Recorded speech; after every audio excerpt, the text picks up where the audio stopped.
네, 오늘 우리에게 주시는 하나님 말씀은 에베소서 6장 10절에서 14절까지 말씀입니다.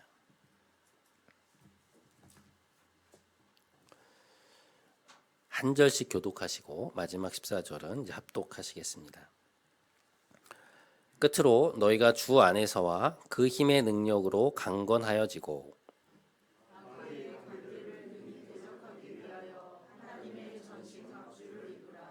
우리의 씨름은 혈과 육을 상대하는 것이 아니요 통치자들과 권세들과 이 어두움의 세상 주관자들과 하늘에 있는 악의 영들을 상대함이라.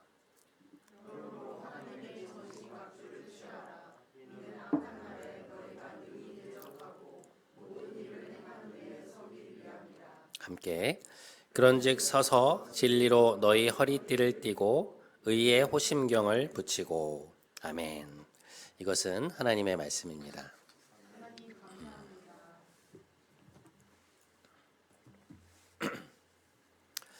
지난 시간 우리는 진리로 우리의 허리띠를 띠자는 말씀을 나누었습니다. 계시된 하나님의 말씀, 곧 이제 성경에 담겨 있는 하나님, 그리고 이제 그 뜻에 대한 지식으로 우리의 마음을 단단히 준비했을 때 우리 영적인 싸움을 잘 싸워 나갈 수 있다고 이제 말씀을 드렸는데요. 오늘은 의의 호심경에 대해서 함께 살펴보려고 합니다. 호심경이라는 것은 한자어인데요. 이제 심장을 보호하는 갑옷이라는 의미입니다. 우리말 성경의 이전 버전을 보면, 이제 개역 한글 버전에 보면 흉배라고 되어 있습니다. 흉배라는 것은 가슴을 방어하는 갑옷인데요. 근데 실제로 이 갑옷은 그 로마 군사들의 이 복부까지 내려와서 몸통 전체를 덮고 있었습니다. 말은 흉배이지만 실제로는 우리가 몸통이라고 부르는 그 모든 곳을 이제 보호하는 갑옷이라는 것이죠. 그것은 이제 우리가 내장이라고 부르는 그 몸의 장기들을 보호하게 되는데요. 그런 의미에서 이 흉배는 군사들에게 있어서 아주 중요한 그런 장비라고 할 수 있습니다. 오늘 우리가 주목해 보려는 것은 사도 바울이 이 의의 흉배를 통해서 이제 뭘 말하려는가라는 것인데요. 영적으로 이제 무엇을 보호하려는가라는 것과 관계가 있는 것이죠. 자, 그것은 이 흉배가 보호하고 있는 것이 무엇인가를 좀 살펴보면 알 수 있는데, 바울이 살던 당시의 고대 사회의 사람들은 장기를 우리의 감정과 관련시켜서 생각을 했습니다. 그 마가복음 6장 34절에 보면 주님께서 이제 자신을 따라온 무리들을 바라보시면서 그들을 불쌍히 여기셨다라는 표현이 나오는데요. 이렇게 되어 있습니다. 예수께서 나오사 큰 무리를 보시고 그 목자 없는 양 같음으로 인하여 불쌍히 여기사 이에 여러 가지로 가르치시더라. 그러니까 이 말씀은 이제 오병이어 사건과 관련된 말씀인데요. 주님께서 자기에게 나온 사람들을 보시고 이제 긍휼의 감정을 느끼셨다는 것인데, 이제 그 감정적 동요를 말하기 위해서 이제 어떤 단어를 쓰고 있냐면 헬라어로 스플랑크조마이라는 단어를 쓰고 있습니다. 이 단어의 원뜻은 창자가 뒤틀리는 아픔이라는 뜻이에요. 다시 말해서 이 감정을 표현하는 데 있어서 장기가 동원되고 있는 걸 볼 수 있죠. 우리말로 바꿔보면 마음을 칼로 찌르는 것 같다, 뭐 가슴이 애인다, 막 이런 정도의 표현들인데요. 구약 성경을 살펴보면 예레미야나 이사야 같은 선지자들도 굉장히 고통스러운 상황을 마주할 때 막 나의 창자가 뒤틀린다라는 그런 표현을 쓰고 있는 걸 볼 수 있습니다. 그러니까 이처럼 고대 사회에서는 인간의 그 감정을 장기와 관련시켜서 말하는 경우가 많았는데, 사도 바울이 그런 장기를 보호하는 흉배를 붙여야 된다고 말하는 것은 그것을 통해서 우리의 감정을 잘 보호해야 된다고 말하고 있는 그런 의미를 담고 있다는 것이죠. 여러분, 감정이라는 것은 우리에게 참 중요한 요소죠. 그러니까 인간을 구성하는 요소들 중에서 아주 큰 영향을 미치는 부분이라고 할 수 있습니다. 시티 오브 엔젤이라는 오래된 영화에 보면 그 천사인 주인공이 한 여인과의 사랑을 위해서 천사로서의 그 자기의 신분을 포기하는 내용이 나옵니다. 자기에게 주어지는 것이, 그 대가로 주어지는 것이 유한한 삶일지라도 이 사랑하는 여인과 함께 그 인간으로서의 충만한 감정을 느끼고 싶다는 것이 이제 그 이유였는데요. 그러니까 인간에게 있어서는 감정이라는 것이 얼마나 중요한가를 이제 보여주고 있는 그러한 영화라고 할 수 있습니다. 이 감정이라는 지점에서 벌어지는 영적 싸움은 뭐냐면 우리의 기분과 감정을 흐트러뜨리는 그런 공격이 있다는 것입니다. 그러니까 실제로 우리에게 마귀가 해를 가하지 않는다고 해도 감정 하나만 툭 건드리면 뭐 순식간에 넘어뜨릴 수 있다는 것이죠. 여러분도 아시겠지만 우리 개개인들에게는 이렇게 약한 지점들이 있거든요. 그래서 이제 분노, 뭐 낙심, 우울함, 혹은 이제 걱정들과 같이 우리를 이렇게 뒤흔드는 감정들이 있는데 이제 그 부분을 이제 집중적으로 공격해서 들어오는 것이죠. 거기만 무너뜨리면 이제 우리가 속수무책이라는 것을 아는 것입니다. 그래서 우리가 이 영적 싸움을 잘 해나가기 위해서는 그 감정에 대한 그 성경적인 관점을 먼저 가질 필요가 있습니다. 언젠가 한 목사님께서 감정에는 아무 잘못이 없습니다라는 제목으로 설교를 하셨다는 이야기를 들은 적이 있습니다. 많은 성도님들이 감정 자체를 죄악시 여기기 때문에 이제 그런 설교를 하셨다는 얘기를 이제 하신 바 있는데요. 여러분, 분노라는 감정이 죄인가요, 아닌가요? 우리가 이제 분노나 미움이라는 감정을 느끼는 것이 이제 죄일까요? 누군가로부터 우리가 부당한 대우를 받았거나 혹은 이제 불의하다고 생각되는 일들을 보았을 때 이제 분노의 감정이 올라오게 되죠.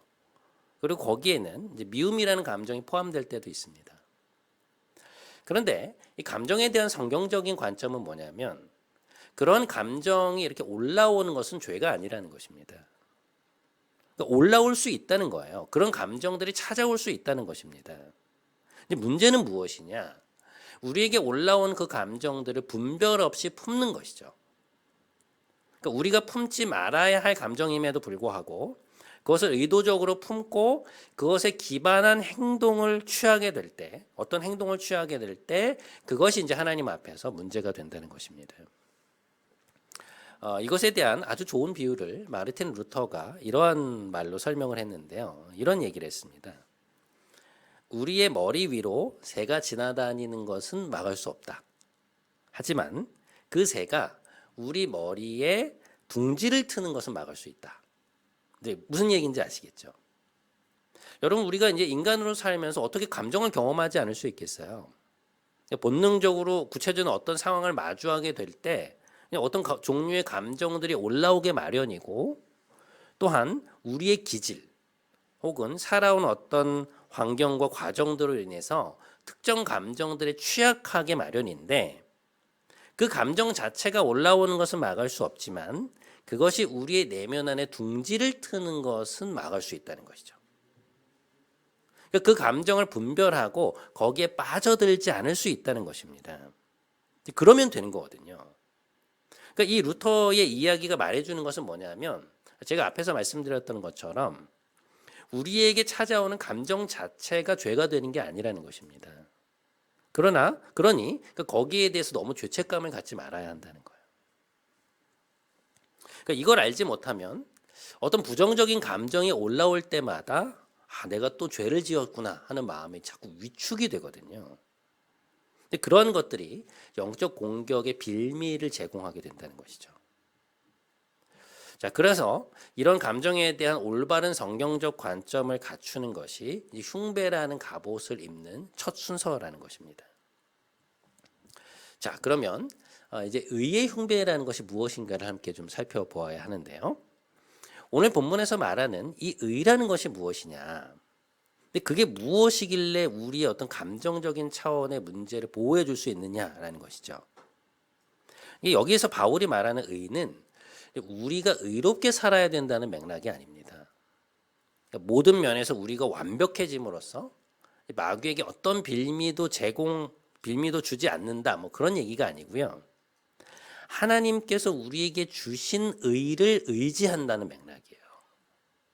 다시 말해서 우리가 성취해낸 의가 아니라 하나님이 성취하셔서 우리에게 선물로 주신 그 의로 우리의 흉배를 삼는다는 것이죠. 여러분, 우리가 언제 하나님 앞에서 담대해질 수 있습니까? 우리의 기도가 담대해지는 때가 언제인가요? 그것은 우리가 완벽하게 행할 때가 아니고요. 하나님이 우리에게 주신 그 구원의 은혜로 충만할 때입니다.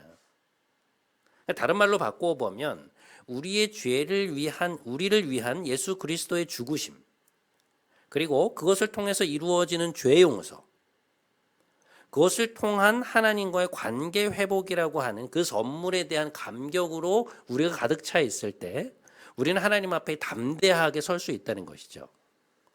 그것이 성경에서 말하는 의라는 것입니다. 그러니까 창조주이신 하나님과 회복된 관계 안에 선다는 거예요. 그러니까 우리를 향한 하나님의 사랑을 받아들이고 우리 또한 그분의 사랑받는 자녀로서 하나님을 사랑하게 된다는 것이죠. 그러니까 하나님의 전적인 주권을 통해서 이루어진 그 관계의 회복을 우리가 받아서 누리게 된다는 것입니다.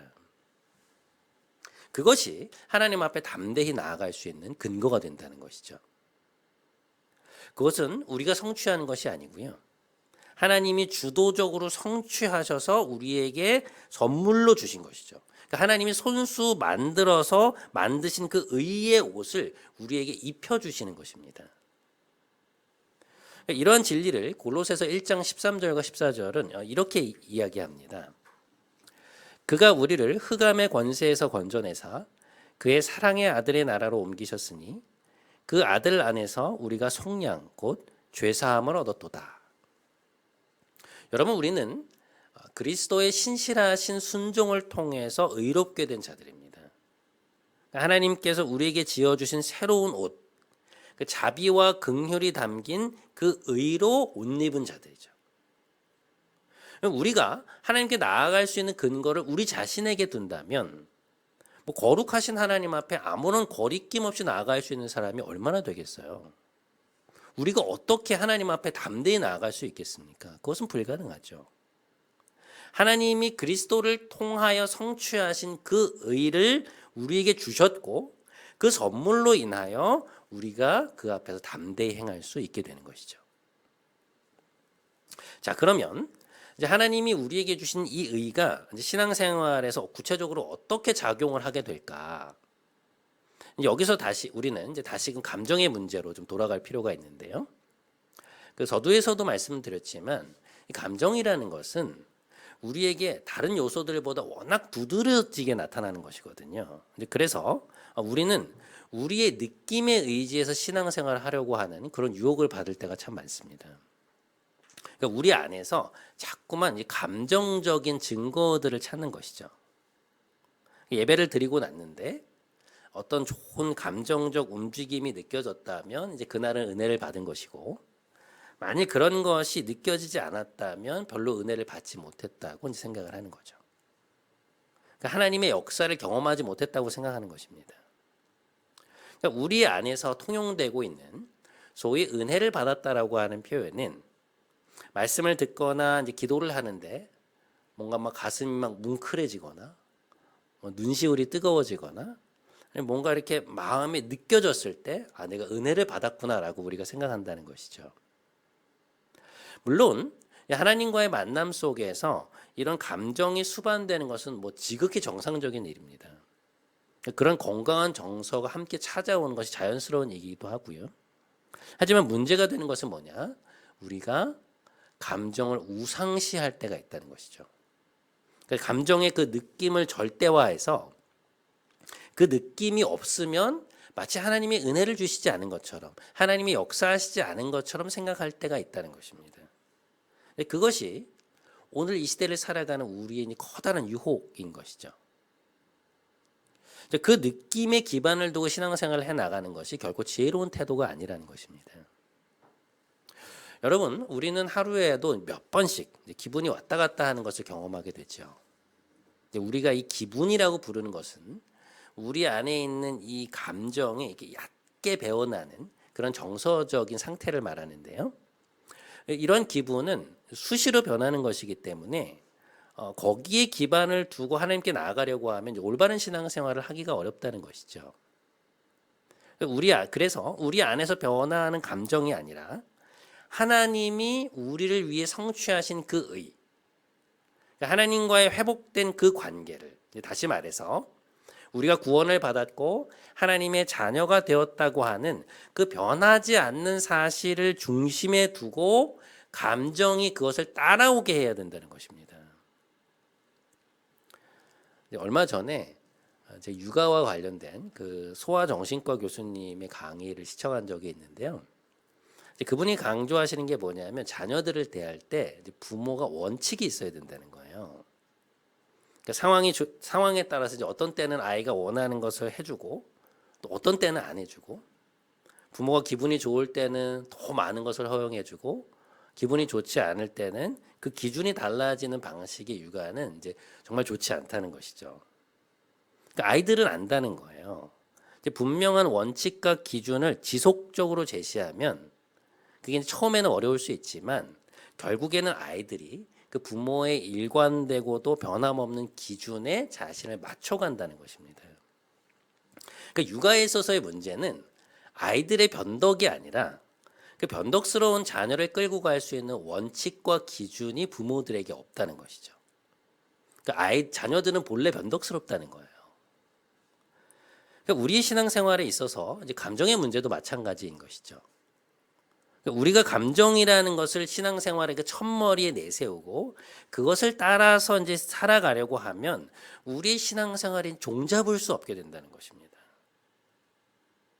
여러분, 우리가 막 기도를 막 하고 싶고 막 말씀을 너무 읽고 싶고 막 교회에 가고 싶은 막 열망이 막 타오르는 게 뭐 얼마나 되겠습니까? 여러분들 오늘 예배에 오시려고 이제 집에서 나오실 때 막 혹은 지금 온라인 앞에서 예배를 드리실 때 드디어 막 예배를 드리고 가는구나, 막 예배 너무 드리고 싶다, 막 들떠서 막 그런 상기된 표정으로 나오신 분들 얼마나 계신가요?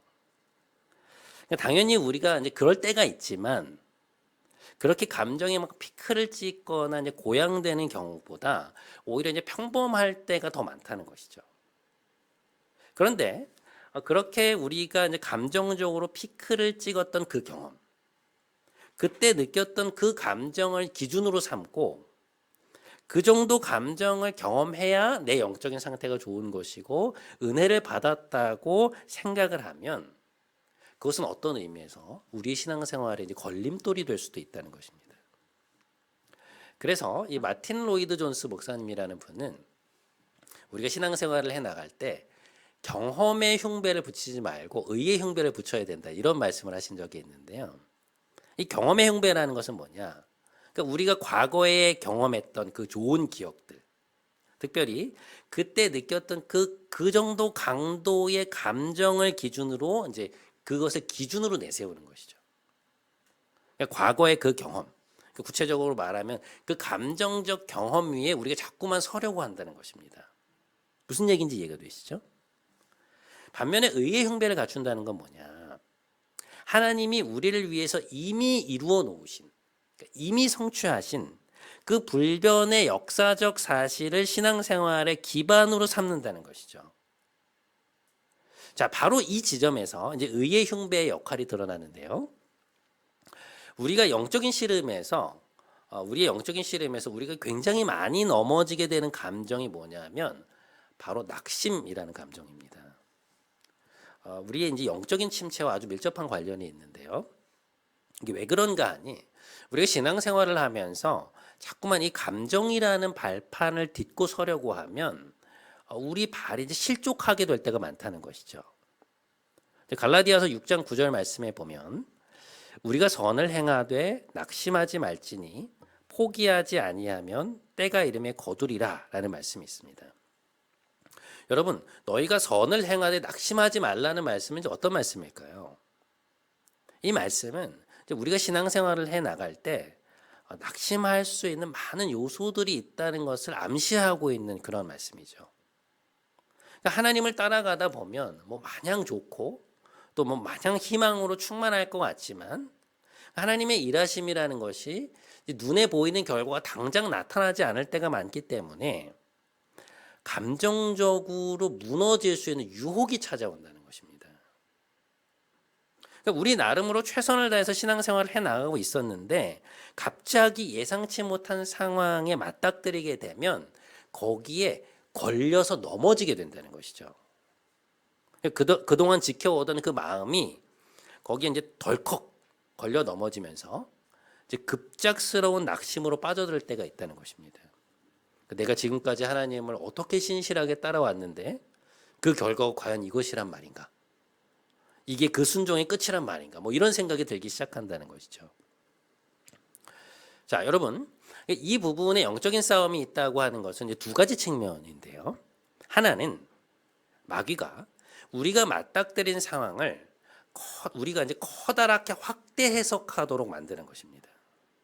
무슨 말인가 하면 그 일의 부정적인 측면을 이제 확대해서 생각하도록 만든다는 것이죠. 조금 전에도 보았듯이 우리가 하나님을 따라간 최종 결과가 그게 아니잖아요. 그게 끝이 아니지 않습니까? 그런데 마치 그게 끝인 것처럼 이제는 아무것도 남아있지 않은 것처럼 그 부정적 측면을 자꾸만 이렇게 확대시켜서 생각하게 만든다는 것이죠. 또 한 가지 차원은 우리의 수고와 열심을 과잉 해석하게 만드는 것입니다. 내가 지금까지 어떻게 해왔는데 이런 일이 생기는가? 내가 얼마나 최선을 다하려고 했는데 하나님 이렇게 갚으시는가? 하나님이 베풀어 주신 은혜 때문에 여기까지 온 것이 아니라 내가 버텼고 내가 행했고 내가 이루어왔던 의를 과잉 해석하게 만드는 것이죠. 하나님이 성취하셔서 우리에게 선물로 주신 그 은혜, 곧 그 의가 아니라 우리의 열심으로 우리 자신이 만들어낸 그 의의 옷을 입으라고 자꾸만 부추기는 것입니다. 그걸 조장하는 거예요. 그런데 그 부추김에 넘어가서 지금까지 우리가 들였던 그 에너지와 열정과 노력을 내세우게 될 때, 다시 말해서 그것을 이제 과잉 해석하게 될 때 우리는 한순간에 그 낙심의 늪으로 빠져들게 된다는 것이죠. 그 덫에 걸리게 된다는 것입니다. 이 낙심이라는 감정이 위험한 것이 이것이 이제 영적인 침체로 빠져들 위험이 있기 때문인데요. 우리는 예상치 못한 어려움이나 곤란을 겪게 될 때 쉽게 낙심이나 침체로 이제 빠져들 위험이 있습니다. 우리가 이제 평소에 자꾸만 우리의 감정을 딛고 서려는 버릇을 들였기 때문에 하나님이 보이지 않고 느껴지지 않는 순간 이제 회의가 된다는 것이죠. 그 발판이 우리가 딛고 있던 발판이 없어져 버리는 거예요. 얼마나 당황스럽겠습니까? 자, 그런 상황에서 이제 우리에게 필요한 것이 뭐냐? 바로 하나님이 우리에게 베푸신 의라고 하는 흉배인 것이죠. 하나님이 선물로 주신 이 의라고 하는 것이 왜 중요한가 하면요. 거기에는 하나님이 우리에게 베푸신 그 구원의 의미가 고스란히 담겨 있기 때문에 그렇습니다. 하나님이 우리를 얼마나 사랑하셨고 예수님은 그 사랑 때문에 우리를 위해서 자신을 내어주셨고 결국 주님의 그 신실하신 순종의 결과를 통해서 우리가 하나님의 사랑받는 자녀가 되었다고 하는 우리를 향한 하나님의 그 사랑, 그 회복된 관계가 그 구원의 역사 속에 확증되어 있는 것이죠. 그리고 그 확증된 의를 우리 안에 계신 성령께서 우리에게 확신시켜 주고 계시는 것입니다. 그러니까 우리의 존재를 향한 그 하나님의 사랑이 확증된 그 의를 붙잡아야 하나님이 보이지 않거나 느껴지지 않을 때에도 우리가 흔들리지 않을 수 있는 것이죠. 그것이야말로 내가 느끼는 감정과 상관없이 우리가 굳게 디디고 설 수 있는 우리의 발판, 우리의 반석이 된다는 것입니다. 여러분, 사도 바울은 사실 굉장한 고난을 여러 번 경험했거든요. 그런데 그의 어떤 편지들이나 사도행전을 살펴보면 그가 이렇게 낙심이라는 감정의 늪에 빠져들지 않고 그 견고한 믿음의 태도를 유지해 나가는 걸 볼 수 있어요. 근데 그 비결이 뭔가를 이제 찾다 보면 놀랍게도 하나님의 의라고 하는 단어와 우리가 이제 마주하게 됩니다. 자, 빌립보서 3장 8절과 9절 말씀. 내가 그를 위하여 모든 것을 배설물로 여김은 그리스도를 얻고 그 안에서 발견되려 함이니, 그러니까 그리스도를 통해서 이제 하나님과의 회복된 관계를 말하는 것이죠. 그러니까 내가 가진 의는 율법에서 난 것이 아니요. 그러니까 다시 말해서 내가 무언가를 완벽히 해냄을 통해 얻게 된 의가 아니라 어떤 의라고요? 오직 그리스도의 신실하심으로 말미암은 것이니 믿음으로써 하나님께로부터 받은 의다라고 이제 그렇게 말을 하고 있습니다. 그러니까 하나님이 자신에게 베푸신 그 은혜, 자신에게 주신 그 의 안에 하나님 자신이라는 존재를 향한 하나님의 사랑이 너무나도 분명하게 드러났기 때문에 그가 뭐라고 말을 하냐면요. 자, 이 말씀은 저희가 좀 함께 읽어보도록 하겠습니다. 자, 함께 읽겠습니다. 시작. 우리가 사방으로 우겨쌈을 당하여도 쌓이지 아니하며 답답한 일을 당하여도 낙심하지 아니하며 박해를 받아도 버림받지 아니하며 거꾸러뜨림을 당하여도 망하지 아니한다. 여러분, 이게 얼마나 놀라운 태도입니까? 우리는 삶에 조그만 어려움이 일이 닥치면 금방 낙심을 하잖아요. 막 우리의 마음이 얼마나 쉽게 무너집니까? 막 이러다 망하는 거 아닌가? 막 이런 생각이 금방 찾아들지 않습니까? 그런데 성경의 저자들은 이제 그 지점에서 영적인 싸움들을 싸워낸다는 것이죠. 하나님이 주신 의의 흉배를 붙이고 자신들의 감정, 특별히 낙심으로 빠져드는 그 감정을 보호한다는 것입니다. 지금 왜 이런 일이 생겼는지, 그리고 그것이 왜 빨리 해결되지 않고 있는지 이해할 수는 없지만, 또 설명할 수도 없지만, 그러나 분명한 것은 자신이 하나님의 사랑받는 자녀이고 우리를 향한 그 변함없는 사랑이 예수 그리스도의 십자가에서 이미 확정된 것이라고 하는, 하나님이 우리에게 베푸신 의를 우리의 것 삼을 때 우리의 감정을 보호할 수 있다는 것이죠. 만약에 우리가 이 의의 흉배를 붙이지 않으면요, 분명히 우리는 하나님의 사랑을 의심해서 이 맞닥뜨린 상황에 대해서 불평하게 되고 낙심의 감정과 쓴마음으로 넘어가게 될 거예요. 여러분, 시편 73편의 저자는 아삽이라고 하는 사람입니다. 이 사람은 어떤 사람이냐면 다윗 왕 시대의 그 성전 찬양대회 지휘자였어요. 뭐 신앙이 얼마나 좋겠습니까? 그런데도 그가 그 시편에서 뭐라고 말을 하고 있냐면 자신이 실족해서 미끄러질 뻔했다고 말하고 있습니다. 그러니까 어떤 일을 경험하면서 급작스러운 낙심의 늪으로 빠져들 뻔했는데 이제 그때 이 사람이 했던 일이 뭐냐? 하나님의 성전으로 달려간 것이었습니다. 그냥 그 감정에 휘둘려서 그냥 거기서 이렇게 그 감정을 끌어안고 무너진 것이 아니라 하나님의 전으로 달려가서 하나님을 붙잡고 기도한 거예요. 그곳에서 한참을 머물면서 의의 흉배를 갖춘 것이었습니다. 하나님이 그분의 신실함으로 지금껏 나에게 어떤 일을 해오셨는가? 이스라엘 백성들에게 어떤 일을 해오셨는가? 하나님은 자신의 백성을 어떻게 돌보아 오셨는가? 하나님은 어떠한 분이신가? 그걸 기억하면서 그 의의 흉배로 자신의 감정을 보호한 것이죠. 그래서 그 시편 73편에 보면 1절부터 위기 가운데 그런 감정으로 시작했던 그 시편이 마지막 지점에서 찬양으로 끝나는 것을 볼 수 있습니다. 실족할 뻔했던 마음에서 마지막에 다시금 찬양으로 끝이 나는 거예요. 그러니까 의의 흉배를 갖춘 덕이죠.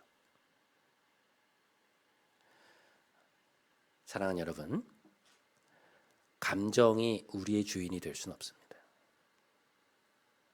우리가 성숙한 그리스도인이 된다는 것은 우리에게 부정적인 감정이 찾아올 때 의의 흉배를 붙이고 그 감정을 잘 보호하는 사람이 된다는 것입니다. 우리를 향한 하나님의 사랑, 예수 그리스도의 신실하심, 우리를 향한 그분의 죽으심, 그것을 통해 회복된 우리와 하나님의 관계, 하나님의 사랑받는 자녀가 된 우리, 그 모든 걸 다시금 마음에 새김으로 우리가 그리스도 안에서 의롭게 되었고 하나님의 사랑받는 자라는 것을 기억할 때 우리는 어떠한 상황에서도 쉽게 무너지지 않을 것입니다. 낙심과 절망이라는 늪으로 빠져들지 않을 거예요. 마귀는 우리에게 네가 하나님이 느껴지냐고, 그걸 감정적으로 경험하고 있냐고 자꾸만 말을 걸어올 것입니다.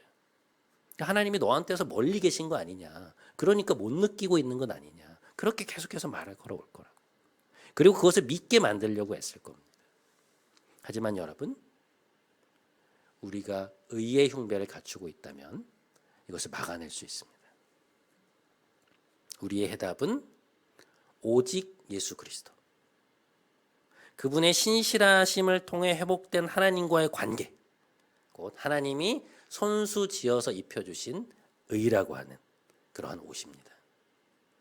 부디 이것을 기억하시고 이번 한 주 하나님이 주신 그 의의 흉배를 굳게 붙임으로 말미암아서 우리 앞에 놓여진 그 낙심의 늪에 단 한 발자국도 가까이 가지 않으시는 여러분 모두가 되시기를 주님의 이름으로 간절히 축원드립니다. 우리 함께 이 찬양하면 좋을 것 같습니다. 우리 주품에라는 찬양인데요. 우리 조명 한 번만 꺼주시겠어요? 네. 가사가 참 좋습니다. 주품에 품으소서, 능력의 팔로 우리를 덮어주십시오. 거친 파도가 나를 향해 와도 주와 함께 우리는 날아오를 것이고, 폭풍 가운데 나의 영혼이 있다고 해도 잠잠하게 주님을 바라보겠습니다 라고 하는 그런 찬양인데, 주님의 품에 우리가 있을 때 우리는 어떤 상황에서도 낙심하지 아니하고 또 우리에게 찾아오는 그 부정적인 감정들을 넘어서 하나님 앞에서 믿음으로 또 신실하게 나아갈 수 있으리라고 믿습니다. 우리 함께 찬양하며 나아가도록 하겠습니다.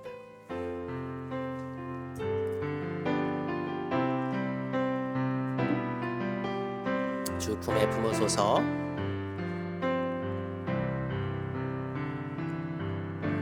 주 품에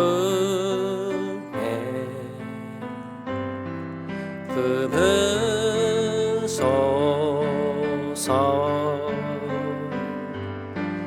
능력의 발로 덮으소. 거친 파도 날 향해 와도 주와 함께 날아오르리. 폭풍 가운데 나의 영혼 잠잠하게 주를 보리. 주님 안에 나 거하리. 주님 안에 나 거하리.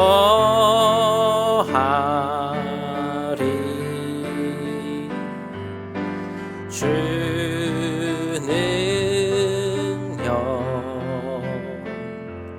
나 잠잠히 폭풍 가운데 거친 파도 날 향해 와도 주와 함께 날아오르리. 폭풍 가운데 나의 영혼 잠잠하게 주를 보리라.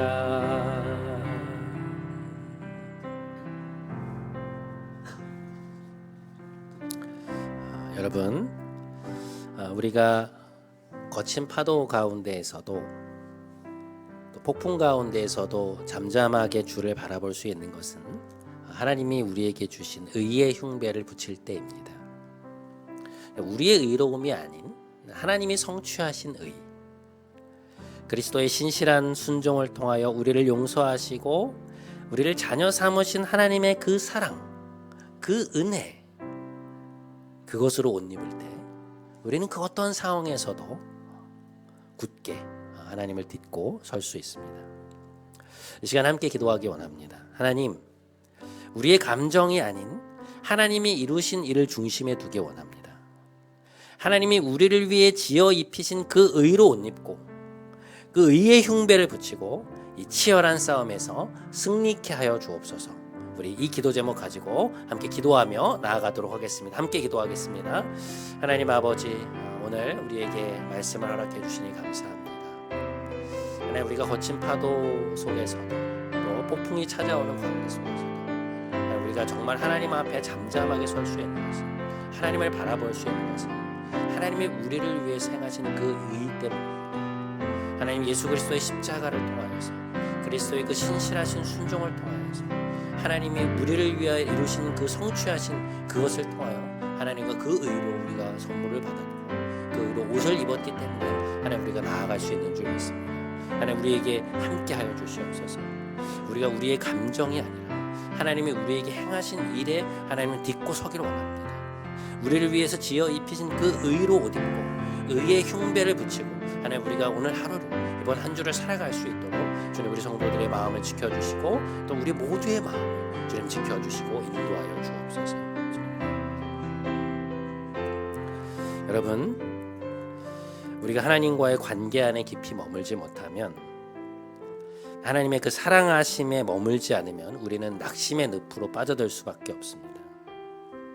얼마나 우리를 그런 부정적인 감정의 늪으로 빠뜨리려는 시도가 많이 있습니까? 우리가 하나님이 베푸신 구원과 사랑이라는 그 의를 붙들지 않을 때 얼마나 쉽게 그런 낙심으로 빠져들게 되나요? 이 시간 한 번만 더 함께 기도하기 원합니다. 하나님, 우리 앞에 놓여진 낙심의 늪에 단 한 발자국도 빠지지 않게 하소서. 오히려 은혜의 바다에 하나님의 의라는 지면으로 들어가서 안전히 거하게 하여 주옵소서. 우리의 의가 아닌 하나님의 의를 의지하게 하소서. 우리 기도 제목 가지고 한 번만 더 함께 기도하도록 하겠습니다. 함께 기도하겠습니다. 하나님 아버지, 우리가 우리의 의가 아니라 하나님의 의 가운데 설 수 있도록 인도하여 주시옵소서. 우리를 사랑하고 계시고 우리를 위해서 그 일들을 행하신 하나님의 의 앞에 서게 하여 주시고, 교만함이 아니라 겸손함으로 하나님이 행하신 그 일들을 선물로 받아서 하나님의 사랑하심 안에 거할 수 있는 우리 모두가 될 수 있도록 주님 인도하여 주시옵소서. 우리는 연약합니다. 하나님, 우리는 아무것도 할 수 없습니다.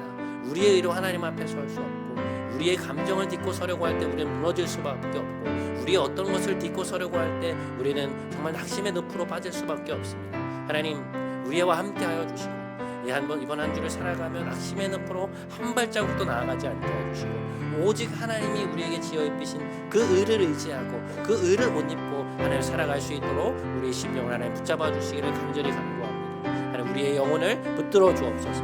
힘을 주옵소서. 능력을 주옵소서. 하나님, 함께하여 주시옵소서. 가지 하나님 앞에 살아갈 수 있도록 인도하여 주시기를 원합니다.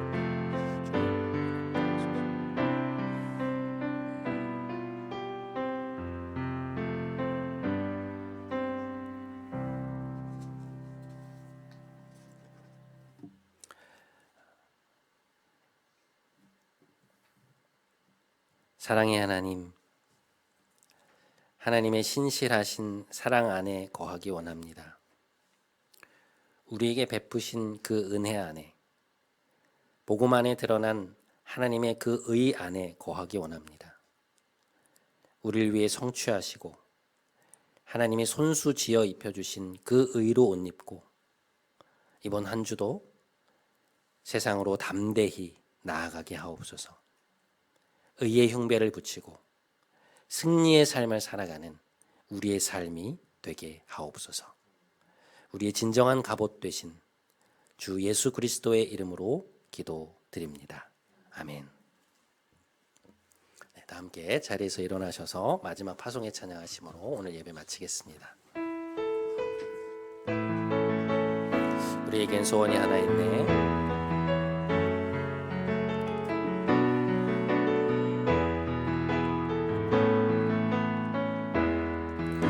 우리에겐 소원이 하나 있네. 주님 다시 오실 그날까지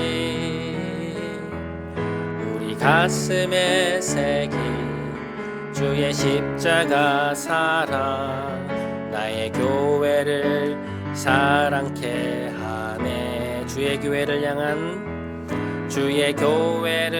향한 우리 마음, 희생과 포기와 가난과 고난 하물며 죽음조차 우릴 막을 수 없네. 우리 교회는 이 땅에 교회를 교회되게, 교회를 교회되게, 예배를 예배되게 우릴 사용하소서. 진정한 부흥의 날 오늘 임하도록 우릴 사용하소. 교회를 교회되게, 교회를 교회되게, 예배를 예배되게 우릴 사용하소서. 진정한 부흥의 날 오늘 임하도록 우릴 사용하소서.